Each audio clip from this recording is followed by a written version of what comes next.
Je viens de découvrir la saga Alien via ce film et j'ai surkiffé.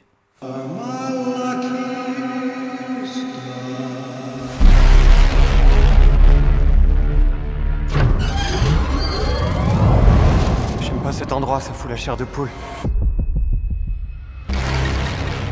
Qu'est-ce que c'est? J'en sais rien.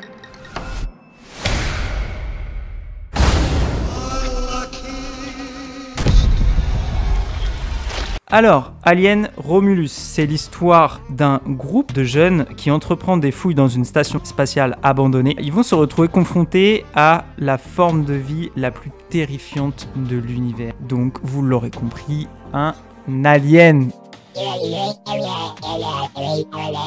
Donc moi, comme je vous l'ai dit en intro, j'avais jamais vu de film Alien. J'avais fait des jeux vidéo, il me semble à l'époque, en sachant que ce film se situe entre le premier volet et le deuxième volet pour l'histoire. D'ailleurs, vous avez une petite scène qui fait le lien scénaristique en disant qu'il y a 20 ans, après une attaque d'aliens, un seul survivant dans la navette spatiale. Je tiens à préciser que moi, en tant que total néophyte, ça m'a pas du tout dérangé de ne pas connaître l'univers. Foncez, il n'y aura pas de problème. Pour moi, c'est quasiment un sans faute dans ce qu'il essaie de faire. Je trouve que visuellement, vous avez des plans vraiment de dingue. Tous les plans vraiment qui montrent la station spatiale et l'espace en lui-même sont vraiment hyper réussis. Il y a de l'image, c'est réussi dans la globalité, et on a aussi le sound design. Je pense que en vrai c'est le point fort du film, tout ce qui est aspect sonore.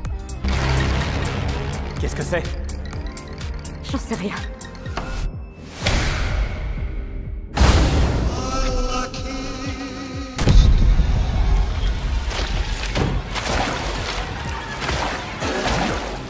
Les bruits dans la navette, des différents aliens. On sent vraiment que dans l'espace, il n'y a pas de sonorité, en fait. On va le voir avec la première scène d'intro et la scène finale.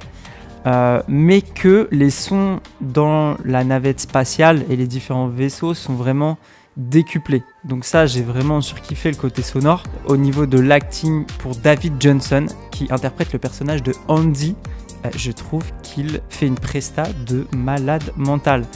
Andy, c'est l'humanoïde du groupe, donc évidemment pour lui, l'interprétation va être très différente des autres, vu qu'il joue un robot et non un humain. J'ai cru vraiment voir un robot. Il arrive à nous faire avoir le côté émotionnel dans son jeu d'acteur, et le côté très froid, en fait très manichéen du robot, de l'androïde. Moi, ça m'a un peu rappelé le jeu vidéo Detroit Become Human, pour ceux qui connaissent. Vous allez forcément savoir de quoi je parle, dans le côté en fait où, vu que la technologie avance énormément, avec l'IA, ils en parlent un peu dans le film, et ben les androïdes sont quasiment des humains, mais il arrive à prendre le pli entre les deux, et je trouve que la presta elle est folle, et je crois que cet acteur là, j'ai un peu regardé sur Allociné, il n'avait pas fait non plus des très très grands rôles. Une anecdote très importante que je trouve vraiment à l'image du film, le réalisateur Fede Alvarez a décidé d'engager les équipes d'effets, les équipes chargées des effets spéciaux du premier film sorti en 1986 pour coller vraiment à l'esprit et au réalisme de la saga. De vrais décors, ils ont utilisé des vrais costumes, comme je vous montre à l'image. Donc en fait tout ça, ça force le réalisme, et à aucun moment, même dans les effets visuels, le peu vraiment d'effets, on va dire, numériques qu'il y a par rapport au film que c'est, je parle, et ben vous allez vraiment vous dire que ça passe tout seul, quoi.